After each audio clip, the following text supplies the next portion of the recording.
नमस्कार दोस्तों, मेरा नाम है अमित। स्वागत है आप सबका डिफेंस डिकोड पे। और इस वीडियो में हम बात करने वाले हैं इंडियन नेवी द्वारा लीज पे लिए गए 2 MQ-9 स्काई गार्डियन या फिर जिसको सी गार्डियन बोलते हैं उनके बारे में बात करेंगे। इस ड्रोन की क्षमता किस प्रकार की है उसको भी सामने रखने वाले हैं। जहाँ तक बात है इस ड्रोन को लेके, तो ये जो अभी रिमोटली पायलटेड एयरक्राफ्ट है यानी कि RPA है, वो अनआर्म्ड है।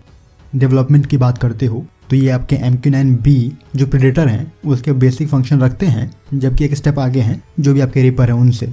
सी गार्डियन ड्रोन को बनाते वक्त जो इसकी लाइफ है, फटीग लाइफ है एयरफ्रेम की, वो बढ़ा दी गई है। अभी ज़्यादा टॉलरेंट हो चुका है। वहीं पे जो सॉफ्टवेयर अपग्रेड है वो भी किए गए हैं। तो ये जो आपके सी गार्डियन ड्रोन है वो इंटेलिजेंस, सर्वेलेंस और रिकॉनेसेंस जैसे मिशन करने जा रहे हैं इंडियन नेवी के लिए। जबकि MQ-9 फैमिली के तकरीबन 25 से 30 और ड्रोन प्रोक्योर किए जा सकते हैं जो कि कंटेंशंस में हैं, और उसमें से जो कुछ RPA होंगे वो आर्म्ड भी होंगे। जो भी आपके इम्प्रूवमेंट किए गए हैं सी गार्डियन में, वो इसको अब क्षमता देता है कि किसी भी एडवर्स वेदर में ऑपरेट करने में, चाहे वेदर को लेकर आइसिंग का इशू हो या फिर लाइटनिंग स्ट्राइक हो रही हो, तो हर तरह के वेदर में ये ऑपरेट करने में सक्षम है। तो बात करोगे ये कौन कौन से मिशन करने में सक्षम है, तो यहाँ पे जो भी आपके सी गार्डियन ड्रोन है इनकी ये खासियत है कि ये कॉन्फ़िगरेबल है। आप इनको जो मिशन करना चाहोगे उस तरह के इक्विपमेंट आप कैरी कर सकते हो। एंटी सरफेस वॉरफेयर हो गए, मतलब मैरी टाइम के कोई भी मिशन होंगे उनको आप कॉन्फ़िगर कर सकते हो। एंटी सबमरीन वॉरफेयर हो गया, ह्यूमैनिटेरियन मिशन हो गया, लॉ एनफोर्समेंट के लिए कोई मिशन हो गया, या फिर कोई भी आपको माइन डिटेक्ट करना है तो वो मिशन भी ये करने में सक्षम है। तो इस तरह के मिशन ये कर सकता है। और इन सब मिशन को कंप्लीट करने के लिए कौन कौन से जो सेंसर हैं या फिर जो रेडार है वो किस प्रकार का है उसके बारे में हम बात करेंगे।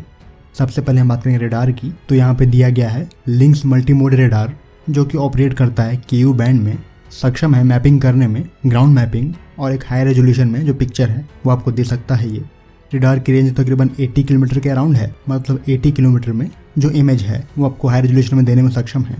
जबकि मूविंग टारगेट के लिए जो इसकी रेंज है वो 23 किलोमीटर के अराउंड है। यहाँ पर लिंक्स के रेडार में ही बहुत सारे अदर मोड भी दिए गए हैं, जैसे कि मैरीटाइम वाइड एरिया सर्च यानी कि MWAS, यहाँ पे ISR भी दिया गया है। मैरीटाइम मूविंग टारगेट इंडिकेशन यानी कि MMTI, वो मोड भी दिया गया है, जहाँ पे कोई भी टारगेट मूव कर रहा होगा तो उसकी जो इन्फॉर्मेशन है वो आपको मिलेगी। वहीं पे इस RPA में फुल मोशन वीडियो सेंसर दिया गया है, जिसको इक्विप किया गया है इलेक्ट्रो ऑप्टिकल पॉड से, और ये पॉड कोई और नहीं MQ-16 है, जो कि सक्षम है किसी भी कार के नंबर प्लेट को रीड करने में जब ये फ्लाई कर रहा होगा तकरीबन 20,000 फीट से ऊपर। तो यहाँ पे जो रेजोल्यूशन है वो काफ़ी हाई है इसके पॉड का। वहीं पॉड के साथ एनी इमेज एनीवेयर यानी कि AIA वो जोड़ा गया है, जो कि किसी भी लो क्वालिटी इमेज को हाई क्वालिटी में कन्वर्ट करने में सक्षम होते हैं। बेसिकली जो आपके AIA सिस्टम होंगे वो आपका जो ग्राउंड UAV कंट्रोलर है वहाँ पे दिया गया होता है। जैसे ही कोई इमेज रिसीव होती है लो क्वालिटी में, तो ये जो आपके AIA होते हैं वो कन्वर्ट कर देते हैं हाई क्वालिटी में। तो इसके रडार में जो मोड दिए गए हैं वो अपने रिक्वायरमेंट के अकॉर्डिंग आप इस्तेमाल कर सकते हो। जैसे कि समुद्री सर्च के लिए जो मैरीटाइम मोड है वो आप ऑन कर लोगे, SAR को आप ऑन कर लोगे एक बड़े एरिया को स्कैन करने के लिए, क्लॉ मोड को आप ऑन करोगे सेंसर इंटीग्रेशन को लेके। अब यहाँ पर जल्दी से जो भी सिस्टम है उनके बारे में बात कर लेते हैं। आपको RBT एनकोडर दिख रहा होगा, जो कि रिमोट वीडियो टर्मिनल है, और जो भी वीडियो डेटा होते हैं उनको ये एनकोड करता है भेजने के लिए। आमतौर पर सैटेलाइट के थ्रू भेजता है, क्योंकि जो सैटेलाइट से जो कम्युनिकेशन होते हैं वो स्ट्रॉन्ग KU बैंड में हो रहे होते हैं। यहाँ पे ट्रिप्लेक्स आपको IMU और ट्रिप्लेक्स GPS दिख रहा होगा, और इन दोनों की हेल्प से जो ऑटोनोमस फ्लाइट डेटा है वो जनरेट किए जाते हैं, जिसमें जो हेल्प है वो करता है आपका RCM यानी कि रिमोट कंट्रोल मॉड्यूल। ये आपके UAV का हार्ट है जो कि ऑटोनोमस फ्लाइट डेटा को जनरेट करता है IMU की हेल्प से। यहीं पे जो बैटरी है वो दी गई है, ELT दिया गया है यानी कि इमरजेंसी लोकेटर ट्रांसमीटर। सैटकॉम के लिए जो वाइड बैंड है यानी कि KU बैंड या KA बैंड, उसके रूप में जो एंटीना है वो दिया गया है। आपको बैटरी दिख रही होगी जो कि 6 के नंबर में है, जबकि जो INS GPS है वो भी यहाँ पे दिया गया है। PDM की बात करते हो तो ये पेलोड डिस्ट्रीब्यूशन मॉड्यूल है। यहाँ पे जो आपके वुल्सबर्ग एंटीना है, बेसिकली वो क्या करते हैं, वो कमांड को रिसीव करते हैं। जो भी कमांड आ रहा है ग्राउंड कंट्रोल स्टेशन से C बैंड के थ्रू, तो उन कमांड को भी रिसीव करने में सक्षम है, चाहे वो कमांड सैटेलाइट से क्यों ना आ रहे हो, तो ये उनको रिसीव करता है। तो इसके बहुत सारे जो एंटीना है वो दिए गए हैं इस RPA में। APX119 के रूप में जो IFF कंट्रोलर है वो दिया गया है, मतलब identification between phone and friend को तय करेगा। इमरजेंसी लोकेटर ट्रांसमीटर यानी कि ELT के बारे में हम बात कर चुके हैं ALH Mark 3 की वीडियो में।